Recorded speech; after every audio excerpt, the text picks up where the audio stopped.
지난주에 이어서 말씀을 전하겠습니다. 예수님이 이 땅에 오셔서 하신 말씀을 사람들이 들을 때에는 굉장히 듣기 어렵고 익숙치 않은 아주 낯선 말입니다. 낯선 말. 왜 낯선 말이냐면 이스라엘 백성들이 또 유대인들이 들은 말씀은 법입니다. 법. 모든 법이죠. 그 법을 쭉 들어왔는데 예수님께서 하시는 말씀은 그 법을 뛰어넘는 말씀을 하시거든요. 그러니까 이스라엘 백성들은 그 법을 지키면 온전히 법대로 살면 하는 전제로 그 복을 주신 하나님으로 여기고 또 그 복을 주신 하나님께서는 힘있고 능력있고 정말 강력한 그 메시아로 알고 있었는데 예수님은 이 땅에 오셔서 하시는 말씀은 반대로 얘기하시는 거예요. 반대로. 그러니까 오늘날 우리도 사실 예수님을 얘기를 하면 구약의 하나님과 반대로 얘기하시는 예수님의 말씀을 볼 수 있어요. 요한복음 17장 보면 예수님이 이런 말씀을 하세요. 너희는 세상에 속하지 않는다. 나도 세상에 속하지 않았고 너희도 세상에 속하지 않았다는 말씀을 하세요. 우리들 생각에는 우리는 이 땅에 속해 있고 이 땅에 속해 있는 우리를 하나님의 능력으로 힘으로 이 세상에서 복을 받고 하나님 자녀답게 사는 것으로 알고 있는데 이 세상에 속해서 근데 예수님은 이 세상에 속하지 않았다고 단언을 하세요. 단언을. 그러면 우리가 그 말씀에 아멘 하면 우리의 삶이 세상에 속하지 않는 그런 삶을 사는 것이 예수를 주로 고백하는 사람들의 삶이 되어야 되잖아요. 당연히 무슨 말할 건덕지가 없잖아요. 예수님께 말씀하셨으면 문자로라도 우리가 세상에 살고 있지 않구나, 속하지 않았구나. 세상에 속하지 않았다는 말은 하늘에 속한 백성이거든요. 하늘에 속한 백성. 그러면 하늘에 속한 백성의 삶과 땅에 속한 백성의 삶이 달라야 되겠죠. 당연히. 그런데 우리는 하늘에 속해 있는 것에 대한 의미는 전혀 생각하지 않고 땅에 속했다라고 그냥 살고 있는 것입니다. 이러한 땅에 속해 있다고 사는 사람이 예수님 당시의 사람들이고 제자들이었다는 것입니다. 우리가 예수 믿는다고 사실은 하지만 저도 마찬가지로 예수 믿는 사람들 별로 신뢰하지 않아요. 물론 저 자신도 물론 신뢰하지, 당연히 신뢰 안 하죠. 이 세상에 속하지 않았다고 얘기하면 우리가 이 세상에 속하지 않았구나. 그 말은 손에 잡는 거를 놔야 되거든요. 물론 주께서 놓게 하시죠. 당연히 주께서 놓게 하시는데 이거 놓는 거를 무서워해요. 놓는 걸. 그러니까 예수 믿으면 뭔가 자기 안으로 채워져야 되는데 이걸 놔야 되니까 못 믿는 거예요. 그런데 입으로는 예수를 믿는다고 해요. 그 대표적인 것이 제자들.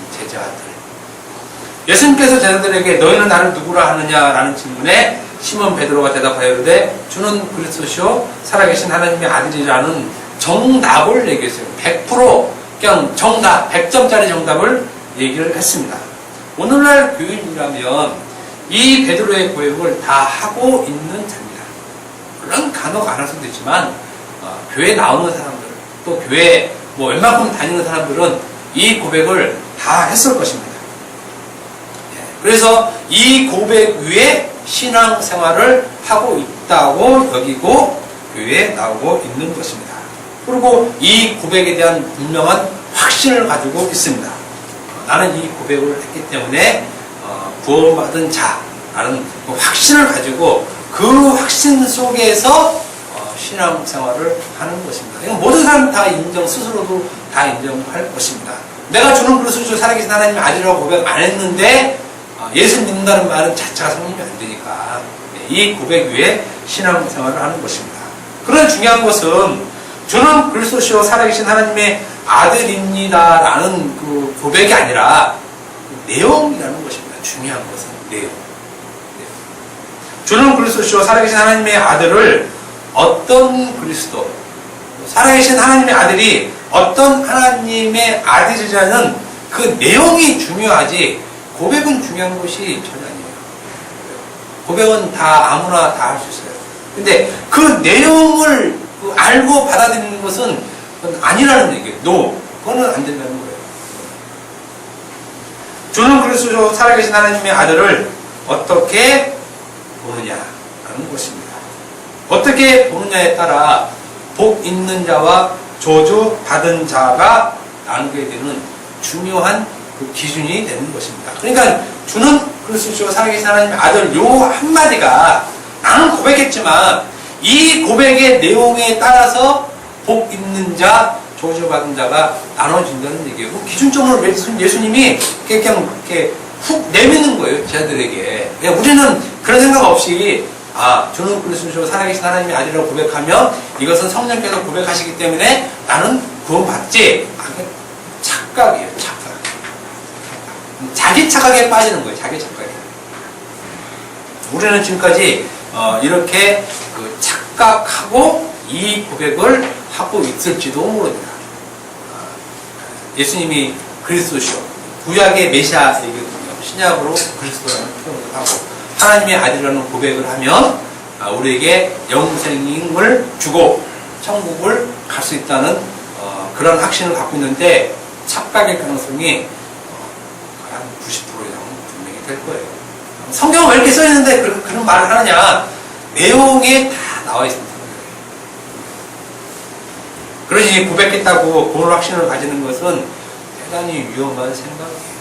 나는 이 고백을 했으니까 그런 확신이 있어. 그 생각 다 빼세요. 빼고 그런 생각 자체를 갖지 마세요. 그게 사실은 더 타락합니다. 그 쉬운 예로 만나가 있습니다. 만나. 하늘의 만나가 내립니다. 만나는 분명히 하늘의 양식이지 땅의 양식이 아니에요. 하늘의 양식이지 땅의 양식이 아닙니다. 그 만나는 우리를 배부르게 해주는 목적으로 내린 것이 아니에요. 분명하죠. 예수님이 이렇게 얘기하셨으니까. 그러니까 만나를 내려서 백성들에게 먹고 배부르게 하려고 만나를 준 것이 아니라는 말씀입니다. 이 만나는 하늘의 양식을 이 땅에서 상징적으로 보여준 것이에요. 하늘의 양식은 이거야 라고 줬는데 백성은 그것을 땅의 양식으로 먹죠. 먹고 배부르는 용도로만 먹은 것입니다. 그러니 만나를 먹을 때 그 양식을 하늘 양식으로 알고 먹어야 되는데 그냥 땅의 양식으로 먹어버렸으니 다 죽는 것입니다. 그게 이제 요한복음 6장 49절에 예수님이 얘기를 하십니다. 제가 한번 읽어드릴게요. 요한복음 6장 49절에 내가 곧 생명의 떡이니라. 너희 조상들은 49절 너희 조상들은 광야에서 만나를 먹었어도 죽었거니와 이런 말입니다. 죽었거니와. 이런 그 의미를 모르고 죽었다는 얘기입니다. 땅의 양식으로 먹으면 다 죽는다는 것입니다. 그런데 이 만나가 무엇입니까? 예수님의 그 말이에요. 살이라고 표현하는데 실제로는 예수님의 말이 만나입니다. 만나. 이것을 알려주려고 하늘에서 만나를 준 것이지 백성들을 굶지 않게 하려고 준 것이 아니라는 것입니다. 그런데 백성들이 그 만나를 보고 또 그 만나를 먹으면서도 이게 뭐야 라고 먹었습니다. 이게 뭐야. 그래서 만나 뜻이 이게 뭐야 그 뜻이라고 그러잖아요. 만나의 의미가 이게 뭐지 라는 거예요. 그러니까 먹어도 그 의미를 모르고 먹는다는 거죠. 그냥 먹으니까 배가 부르는 거예요. 또 실직 나면 이게 뭐야? 그 의미를 모르는 거예요. 그 의미를. 배를 채우기 위해서 먹었던 것입니다. 요한복음 6장 26절에도 예수님께서 같은 표현을 씁니다. 6장 26절에 너희가 나를 찾는 것은 표적을 본 까닭이 아니요 떡을 먹고 배부른 까닭이로다라고 그럽니다. 예수님을 쫓는 것이 예수님께서 배를 채워주기 때문에 쫓았다는 거예요. 배를 채워주기 때문에. 이 앞에 그 오병이어 그 얘기가 이제 나오죠. 6장에 보면은. 그렇게 배를 채워주니까 예수님을 쫓는 것입니다. 하늘에서 내리는 만나와 예수님을 똑같이 보는 거죠. 자기들의 배를 채워줄 자. 마찬가지입니다. 주는 그리스도시요 살아계신 하나님의 아들입니다 라고 고백을 했지만 이게 뭐야? 이 예수가 뭔지 모르는 그런 상황이라는 것입니다. 그래서 자기가 고백한 내용을 전혀 모르고 그냥 만나를 보듯이 예수님을 본다는 것이에요. 입으로는 주는 그리스도시요 살아계신 하나님의 아들입니다 라고 고백은 베드로처럼 하지만 그 내용을 만나로만 본다는 것이에요. 그러니까 의미를 모르는 거예요. 예수님을 보고 이게 뭐야? 이거 똑같아요. 만나를 보고 이게 뭐야? 그러고 그러면 나는 구원 받겠지 하는데 착각이에요. 착각. 시몬 베드로의 고백이 꼭 이러했다는 것입니다. 그의 고백은 만나로서 고백이지 생명의 떡으로 고백한 것이 전혀 아니에요. 그러니까 이 고백을 베드로가 하니까 베드로가 굉장히 믿음이 있어 보이잖아요. 베드로가 고백한 내용은 사람이 하나님을 보고 처음 고백한 내용이에요. 처음. 예수님은 절대 내가 그리스도고 하나님의 아들이라고 얘기한 적이 없어요. 사람이 얘기를 해요. 예수 그리스도 맞죠? 내가 그니라. 자기 입으로 얘기를 안 해요. 내가 그니라. 내가 그니라. 사람이 말할 때 내가 그니라라고 얘기를 하지 나는 이렇다라고 정확하게 그리스도가 하나님의 아들이라고 얘기한 적이 없어요. 근데 정확히 보고 얘기한 유일한 사람이 베드로. 베드로가 이 고백하기 전에 예수님 행적을 보면 두 가지로 특징을 수 있습니다. 그러니까 베드로가 왜 이 고백을 했느냐라는 특징을 저번 주에 한번 얘기했잖아요. 예수님이 고기를 많이 잡게 하시는 능력 있는 하나님인 줄 알고 바로 쫓잖아요. 이렇게 그냥 다 내팽개치고 그런 것을 연결해서 보면 예수님의 행적을 보면 한 가지는 설교고 다른 한 가지는 치유, 병고침, 이적 두 가지로 이제 예수님께서 사역을 하시는데 제자들을 포함한 모든 사람들의 시선은 예수님의 그 말씀은 전혀 듣질 않아요. 전혀 듣질 않고 예수님의 그 이적에 집중되어 있습니다. 그런데 이적에만 집중되어 있지 이적의 내용에는 또 집중을 안 해요. 집중 안 해요. 그러니까 이적을 베푸는 그 능력만 보고 예수님은 능력 있으신 분이구나 하지 왜 예수님이 그 이적을 베풀었는지 하셨는지에 대한 생각을 없는 거예요. 오늘날 교인들은 똑같아요. 정하죠 사실은. 예수님이 왜 병자를 고쳤는지 그 이유를 알아야 되는데 그 이유는 모르고 병자를 고친 그 능력만 보고 우리 예수님 믿으면 이 능력도 나에게 있구나 하고 오늘도 그 짓을 하고 있어요. 병 고치는 이유는 한 가지예요. 죄사함의 권능이 나에게 있다 이거 예수님이. 그 죄사함의 권능을 병 고침으로써 보여주시는 거거든요. 하나님의 아들, 죄사함의 권능을 가질 수 있는 유일한 메시아로서의 일을 한 것인데 단지 능력만 보고 있는 것입니다. 예수님의 말에는 전혀 관심 없고 오로지 표적에만 관심이 돼요. 표적을 좀 쫓으면 그게 배부르게 하는 용도로 나오거든요. 그 표적을 보고 하는 말이 바로 주는 그리스도시요 살아계신 하나님의 아들의 이라는 고백이었다는 것입니다. 베드로가 성령이 충만을 입어서 그 성령 충만을 감당 못해서 주는 그리스도시요 살아계신 하나님의 아들입니다라고 고백한 것이 아니에요. 분명히 고백은 그렇게 했죠. 베드로의 고백이 결코 믿음에 의한 고백이 아니고 자기가 본 것에 대한 고백. 아니, 예수님을 쭉 쫓아왔으니까. 근데 베드로가 본 것은 예수님의 그 능력의 향하심이거든요. 산상수훈의 말씀, 기타 여러 가지 그 말씀을 듣고 이분이 하늘에서 내려온 하나님의 아들 그리스도 맞구나. 이 인식이 아니라 예수님의 하신 일을 보고 표적을 보고 주는 그리스도시요 살아계신 하나님의 아들이라는 고백을 했다는 것입니다. 바로 능력을 베풀어줄 메시아 하나님의 아들로의 고백입니다. 오늘날 교회가 이 고백 위에 세워진 교회들입니다. 베드로가 실제로 십자가 이후의 베드로거든요. 베드로가 십자가 이후에. 근데 십자가 전 베드로의 고백을 오늘날 신앙으로 알고 세워진 교회들이라는 얘기입니다. 바로 자기에게 능력을 베풀어 줄 능력자 하나님의 아들 그리스도로 알고 오늘날 교회들이 세워졌다는 것입니다. 구약의 만나 위에 세워진 교회가 오늘날 교회가 대부분이에요. 그리고 구약 위에 세워진 교회를 얘기를 하면 사람들이 다 좋아요. 구약 위에 세워진 교회들 보면 그 하나님의 능력으로 그 이스라엘 백성들 이끌잖아요. 물론 그 뜻도 모르고 하나님이 능력 있는 전능하신 하나님을 알고 있는데 아무튼 하나님의 무공예를 알고 그런 엄청난 일을 한 그런 그 전지전능 그런 하나님 위에 그 교회 생활을 세워졌고 또 그 위에서 교회 생활을 한다는 것입니다. 교회는 에베소서 2장 20절의 말씀처럼 사도와 선지자들의 터 위에 세워져 하는데 실상은 만나 위에 세워진 교회가 오늘날 교회 형태라는 것입니다. 만나 위에 세워진 교회니까 사람들이 좋아하죠. 자기들의 필요를 채워주고 배부르게 해주고 이런 하나님을 얘기하니까 얼마나 좋겠어요. 주는 그리스도시로 살아계신 하나님의 아들의 고백으로 세워졌다고는 하나 그 고백의 내용을 만나로 보고 있는 거예요. 만나로. 우리들이 하는 고백의 그 내용도 마찬가지로 만나일 거예요. 만나.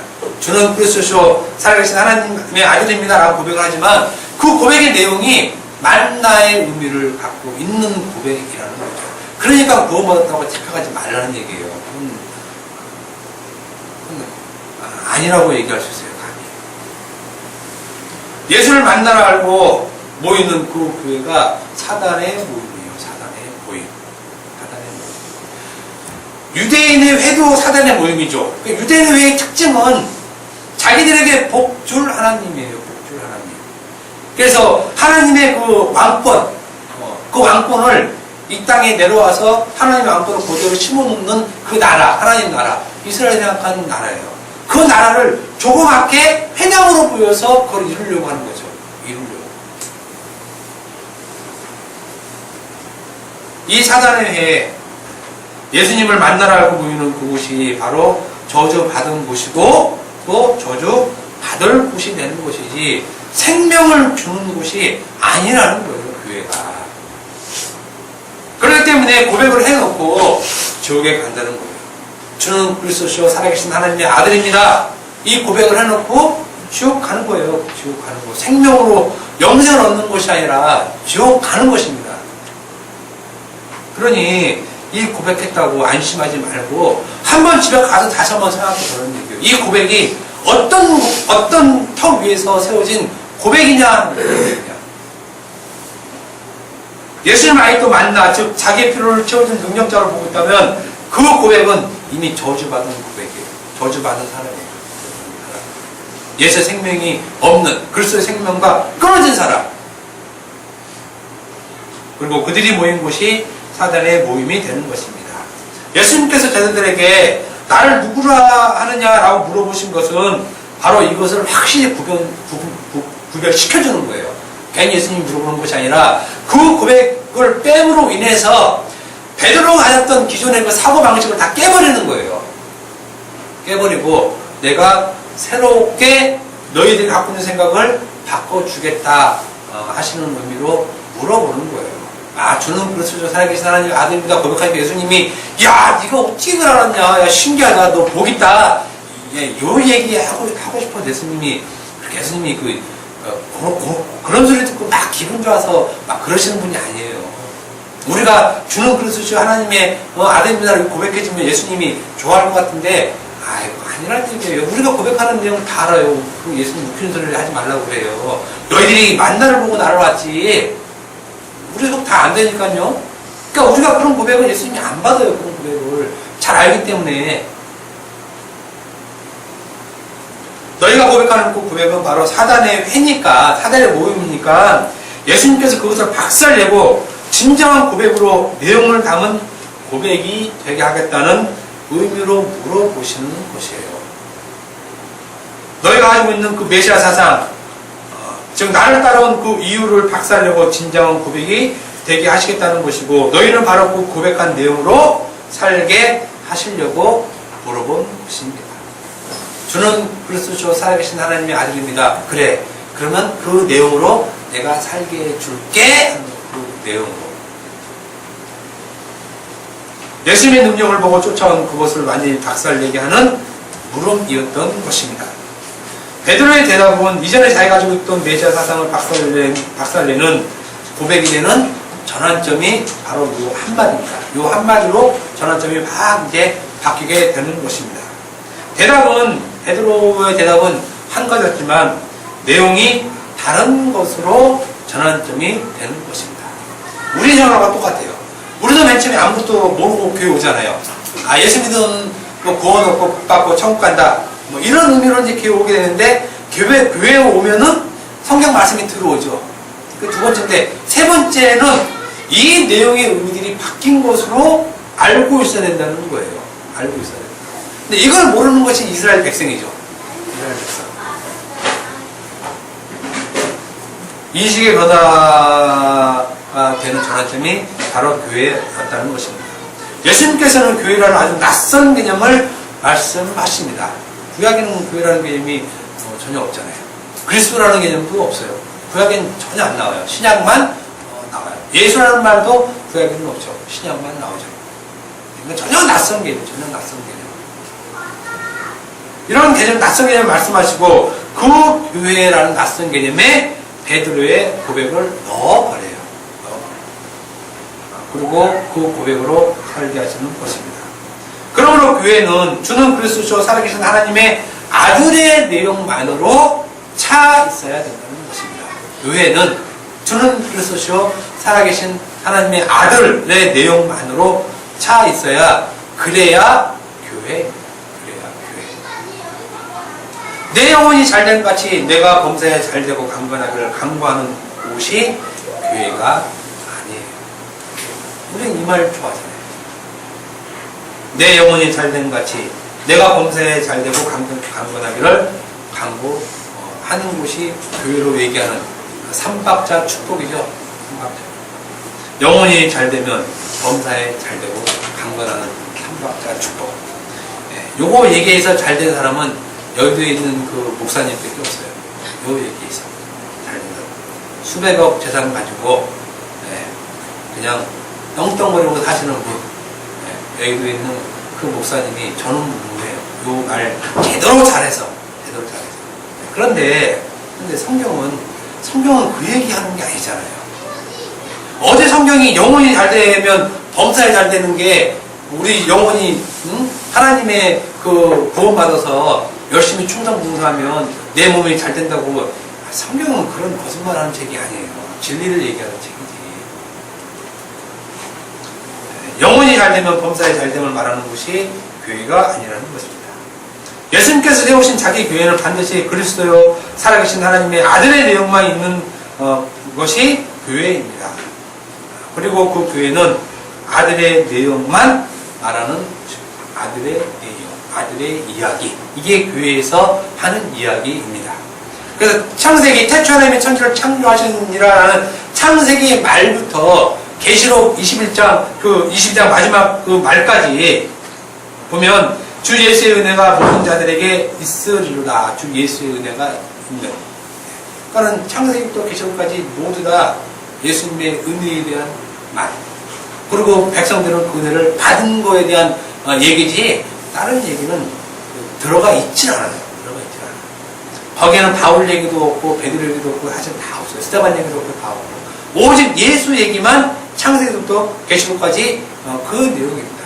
만약에 그 내용 속에 이 내용을 가지고 사람을 얘기하면 그게 사탄의 말이에요. 사탄의 말. 사탄의 말이 다른 말이 아니에요. 우리를 유혹해서 막 가난한 곳을 끌고 가고, 유혹해서 부자를 끌고 가고, 이게 사탄의 말이 아니에요. 이게 말이 아니에요. 그걸 사탄의 말이라고 하는 게 아니라는 것입니다. 창세기부터 계시록까지의 그 모든 말씀 외에, 예수의 외에 다른 내용을 붙이면 그것은 예수님이 세우신 교회가 아니라 사단의 모임, 교회라고 모이면 그건 사단의 회가 되는 것입니다.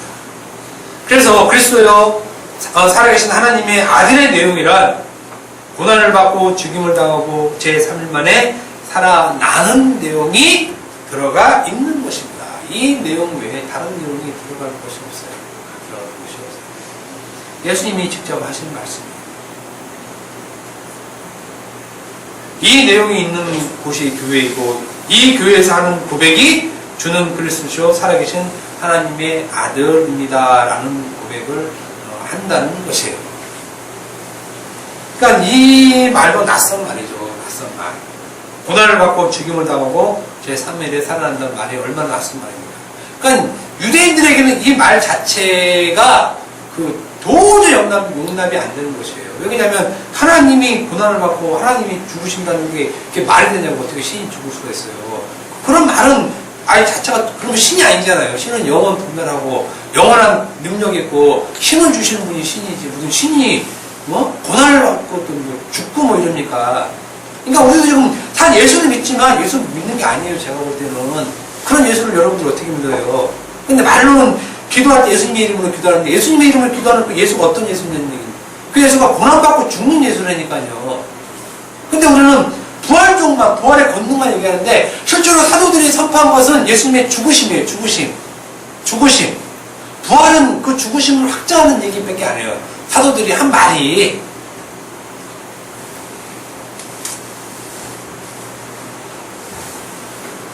고난받고 죽음을 당하는 하나님의 아들이 3일 만에 부활하였음을 알리는 것이 교회입니다. 여기까지만 얘기하면 돼요. 끝! 교회에서 다른 얘기 할 것이 없어요. 그런데 교회는 교묘히 이것을 이용해요.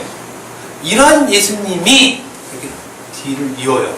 우리에게 능력을 준다라고 뜻을 이어버려요. 그래서 사람의 말로 빼버려요. 사람의 말로.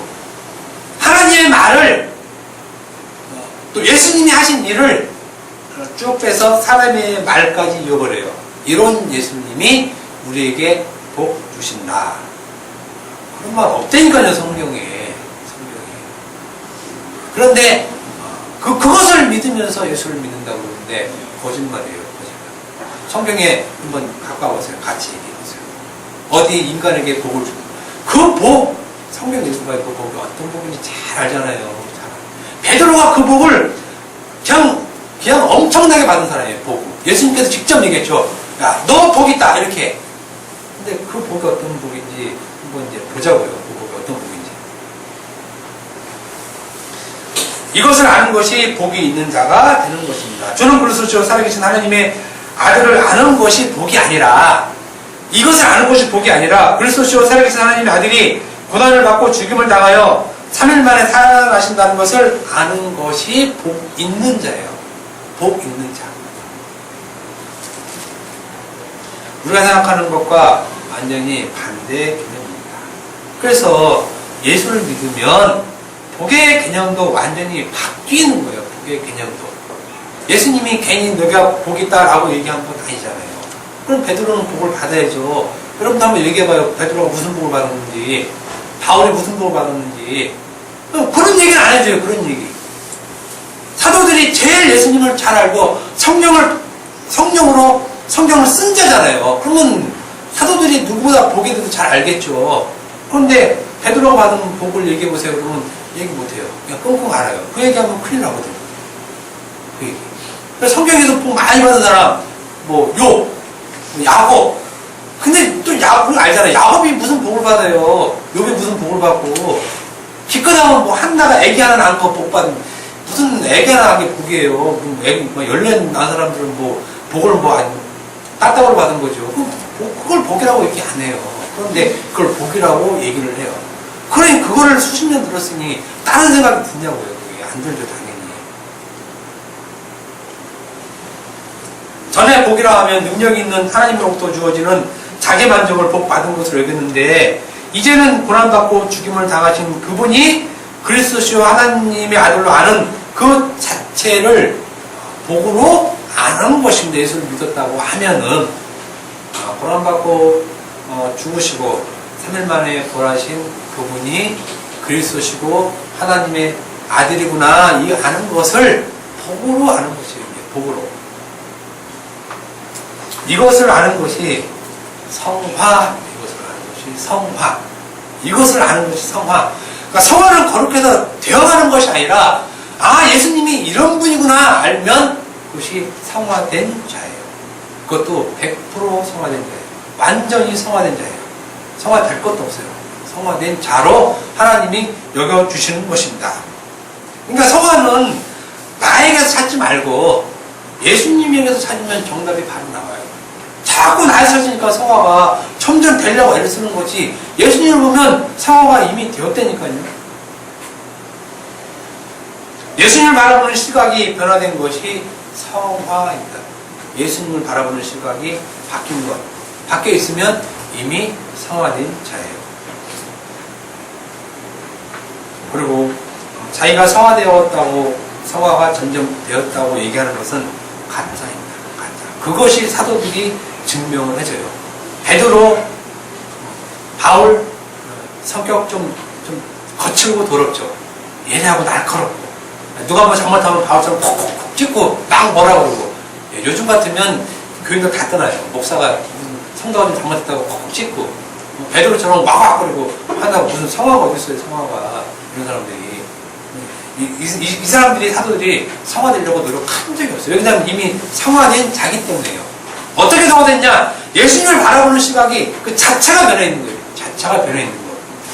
주는 그리스도 살아계신 아버지의 고백이 자체가 변해 있다니까요. 그리고 그것을 복으로 알고 살아요. 그것을 복으로.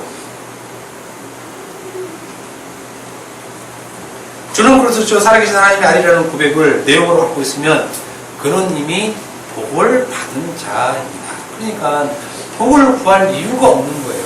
또 복이라고 생각하는 것들도 없는 거예요. 복으로 생각하는 것들도 없어요. 애기 없는데 애기 낳는 게 복, 이거 복 아니에요. 그 애가 어떻게 클 줄 알고 복이야. 잘 커야 복이죠.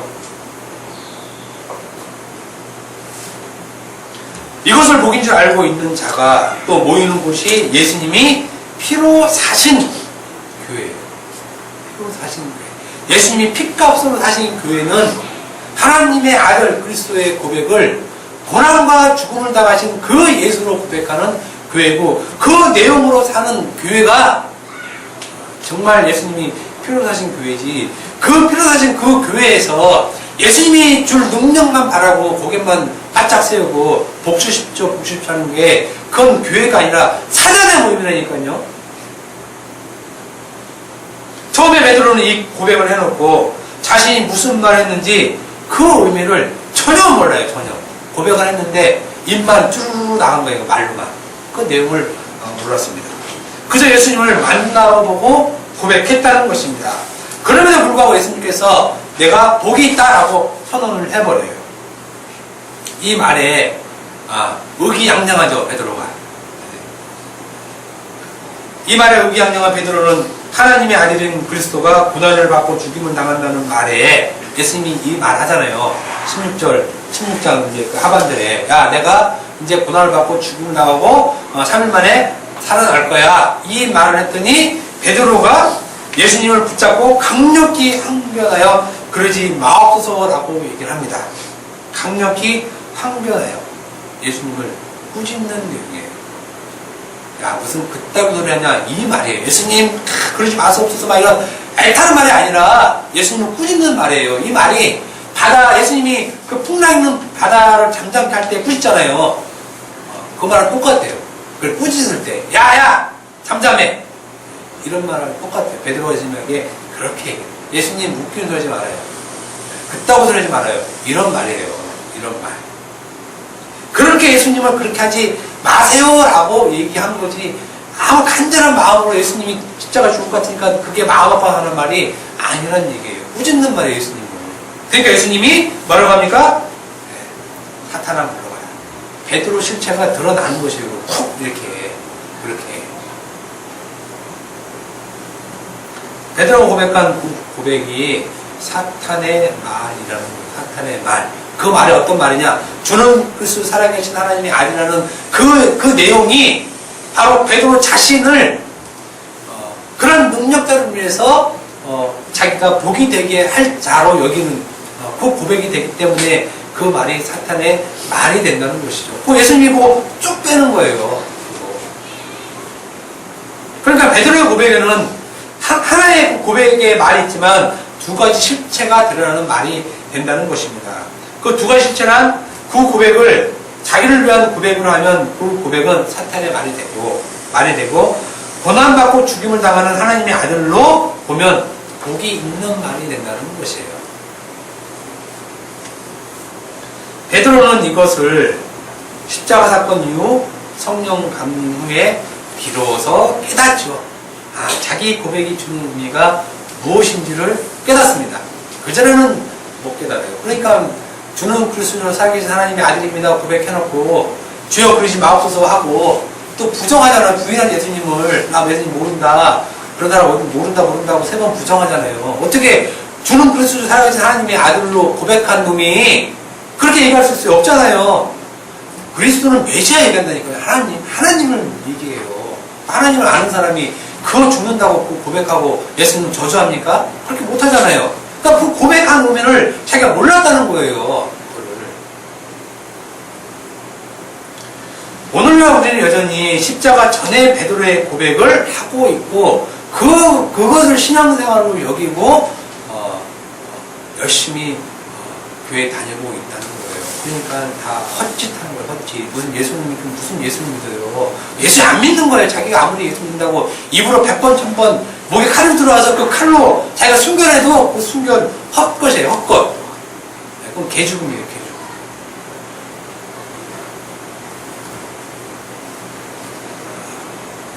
십자가 전에 베드로의 고백 타올 위에 신앙생활을 해오고 있으니 교회가 엉뚱한 짓 하는 것입니다. 엉뚱한 짓 할 수밖에 없어요.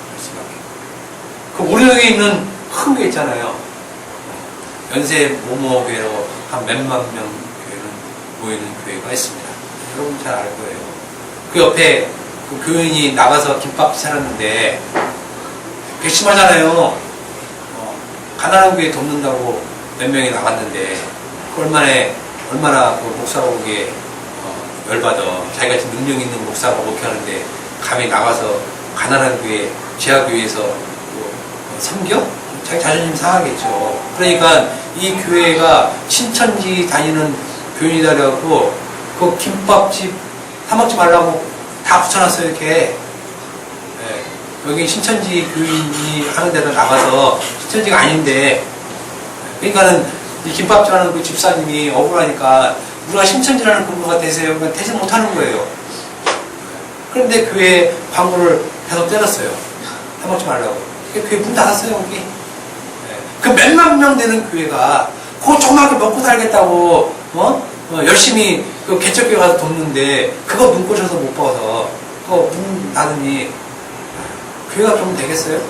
안 되잖아요. 근데 그런 짓을 눈 하나 깜짝 안 하고 우리도 어쩔 수 없다 이러고 있어요.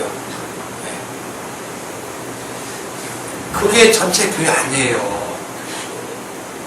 근데 교회로 알고 가요. 네가 무슨 권한으로 교회 아니라고 하느냐? 예수님이 아니라고 하니까 제가 얘기하는 거예요. 예수님이 아니라고 하니까. 교회가 힘있고 능력 있는 교회가 되기를 바라요. 저도 바라죠. 마음은 바라지만 예수님 뜻은 아니잖아요. 그게.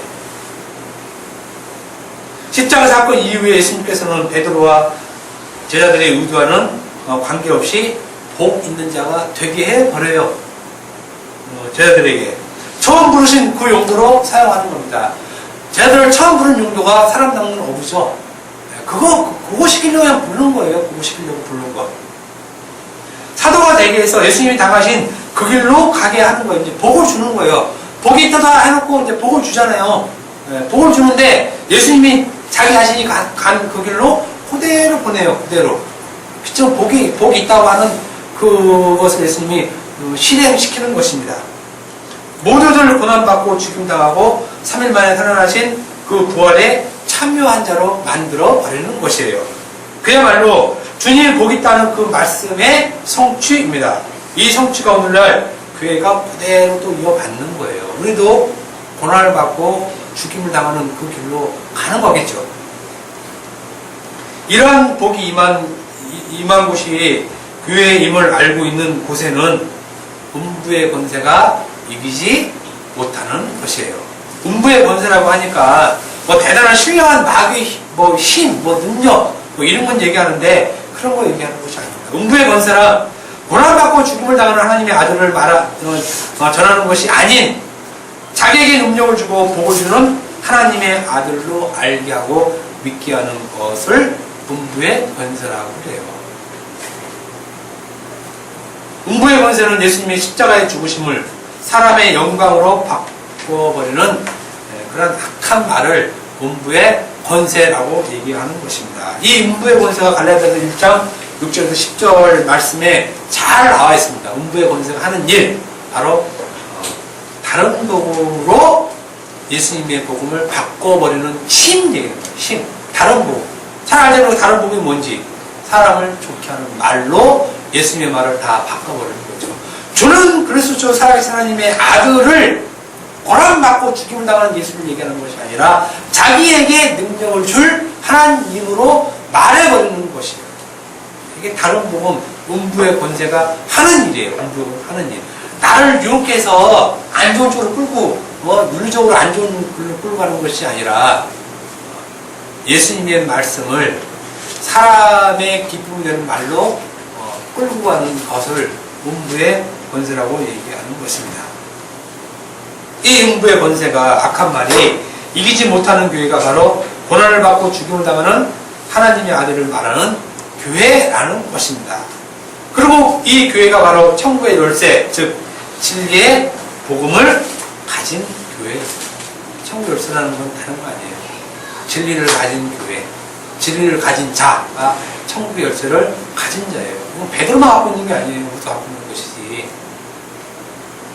이 진리가 땅에 묶이면 하늘에도 묶이고 또 땅에서 풀면 하늘에서도 풀리는 것이에요. 그러니까 우리가 지금 이 천국의 열쇠를 우리가 갖고 있는 자죠. 갖고 있는 자.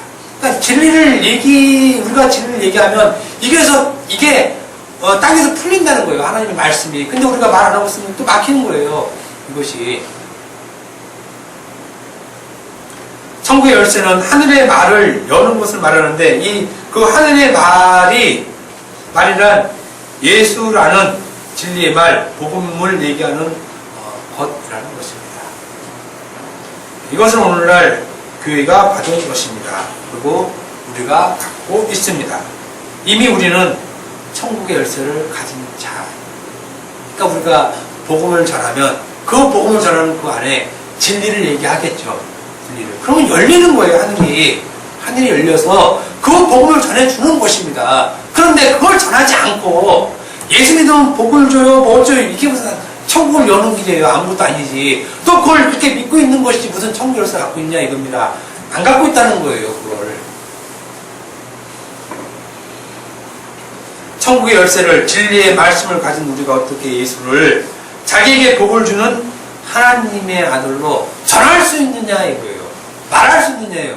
그럴 수 없다는 거죠. 그렇게 안 됩니다. 복음 전하는 게 아니에요. 복음 전하는 게 아니라 사망의 말, 음부의 권세를 전하는 말이에요. 예수 믿으면 병 났습니다. 이거 저주하는 말이에요. 예수 믿으면 복 받습니다. 저주하는 말이에요. 그거 복음을 전하는 말이 아니에요. 진리를 전하는 말이 아니라는 것입니다. 이렇게 예수님 자신을 이런 식으로 볼까봐 예수님께서 아무에게도 말하지 말라 그랬어요. 분명히 예수님이 주는 그리스도 살아계신 하나님의 아들을 고백한 데가 복이 있는데 이런 거 얘기하지 마. 조용히 해. 절대 얘기하지 마. 라고 얘기했는데 오늘날 교회가 얘기를 그렇게 해버리는 거예요. 예수님이 하지 말라고 시킨 말을 교회들이 거꾸로 하고 있는 거죠.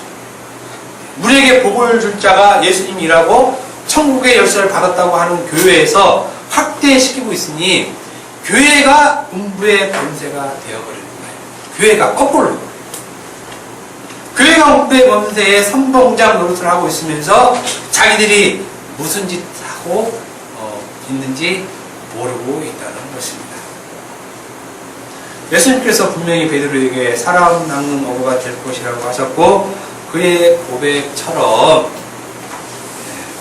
요한복음 26장 19절의 말씀처럼 베드로가 어떠한 죽음으로 하나님께 영광을 돌릴 것인가를 실현시켜 버립니다.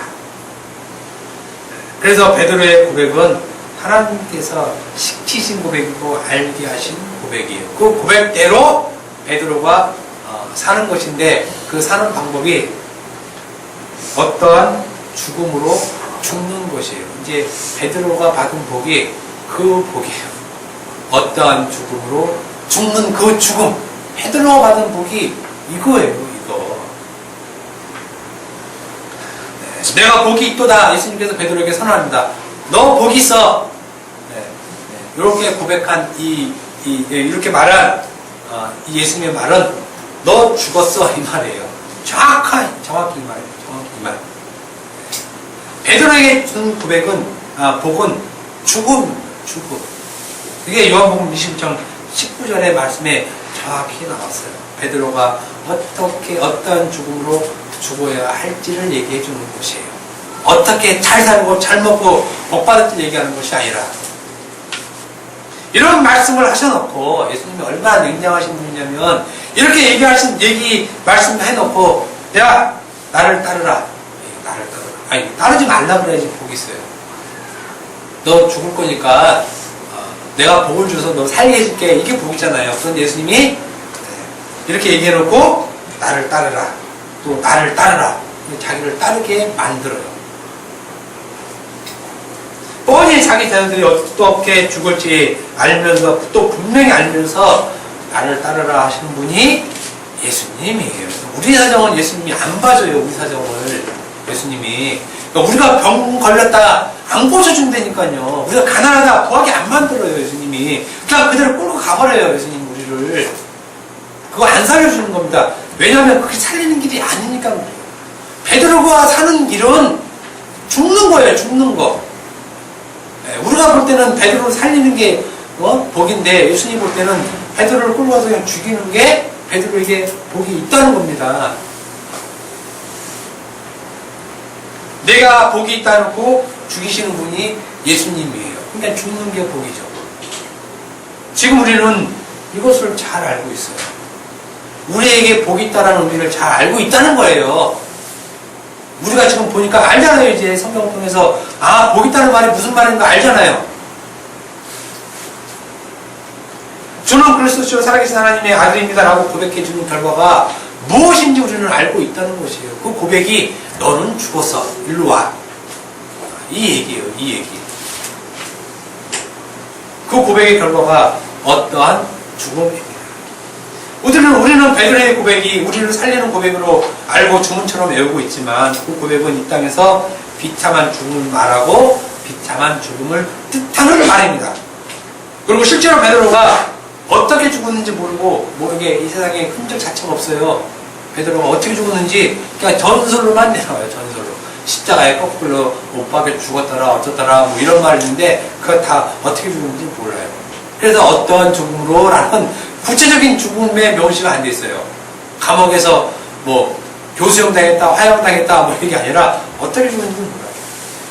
예수님만 아시죠. 예수님만.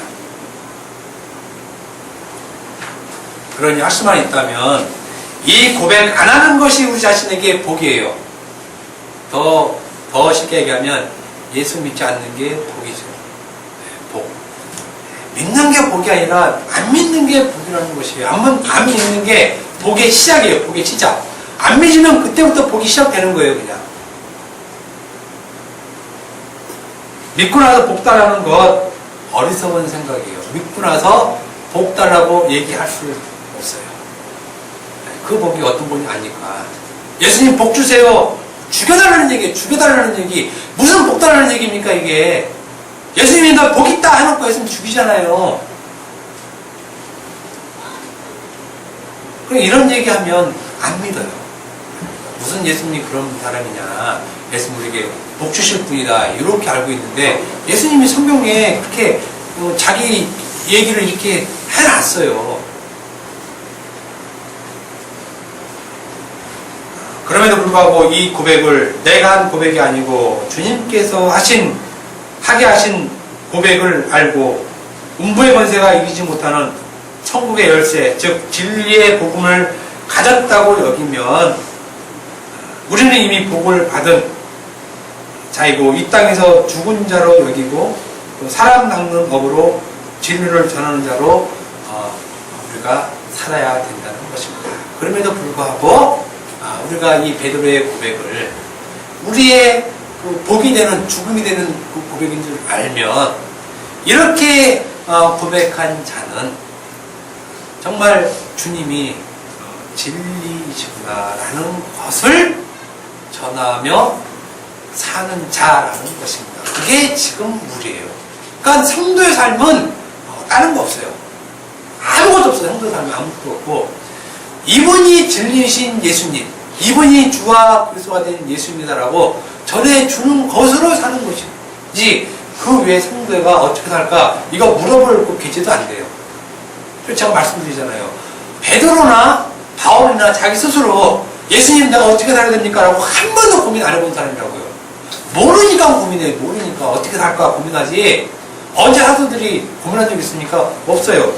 유일한 것 고난받고 죽으시고 3일 만에 살아나신 이분이 하나님의 아들이시오 그리스도다. 이거 증거하고만 살았어요. 이거 증거. 그 삶을 오늘날 우리가 살면 돼요. 어려운 거 없어요. 어려운 거. 없어요. 그 삶을 살게 하기 위해서 여러분들을 교회로 부르신 거예요. 교회. 다른 의미 아무것도 없습니다. 기도하겠습니다.